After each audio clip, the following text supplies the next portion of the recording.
খেলাধুলা ও ভূ রাজনীতির জটিল মেলবন্ধনের এক গুরুত্বপূর্ণ উদাহরণ তৈরি হলো আইপিএল এর আগে, আর তার শিকার হলেন বাংলাদেশি পেসার মুস্তাফিজুর রহমান। তাকে ছেড়ে দেওয়ার জন্য কলকাতা নাইট রাইডার্সকে আনুষ্ঠানিক নির্দেশ দিয়েছে ভারতীয় ক্রিকেট বোর্ড।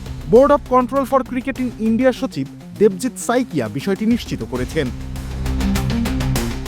সংবাদ সংস্থা এএনআই-কে দেয়া এক সাক্ষাৎকারে দেবজিৎ সাইকিয়া বলেন, সাম্প্রতিক সময়ে চারদিকে যে পরিস্থিতি তৈরি হয়েছে তার প্রেক্ষিতেই বিসিসিআই কেকেআরকে মুস্তাফিজুর রহমানকে স্কোয়াড থেকে রিলিজ করার নির্দেশ দিয়েছে। কেকেআর যদি তার বদলে কোনো খেলোয়াড় নিতে চায়, বিসিসিআই সেই অনুমতিও দেবে।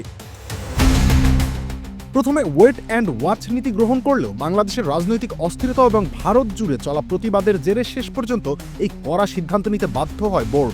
গেল ডিসেম্বরের আইপিএল নিলামে কেকেআর মুস্তাফিজকে 9.2 কোটি রুপিতে কিনেছিল, যা তাকে আইপিএল এর ইতিহাসে সবথেকে দামি বাংলাদেশি ক্রিকেটারে পরিণত করে। কিন্তু সেই রেকর্ড দামই শেষ পর্যন্ত কেকেআর এর জন্য বড় মাথা ব্যথার কারণ হয়ে দাঁড়ালো। বোলিং আক্রমণ নিয়ে এবার নতুন করে পরিকল্পনা সাজাতে হবে শাহরুখ খানের দলকে। এই ঘটনার প্রভাব দ্বিপাক্ষিক ক্রিকেট সম্পর্কেও পড়তে পারে। গত বছর ভারত বাংলাদেশ সাদা বলের সিরিজ স্থগিত হয়ে গিয়েছিল।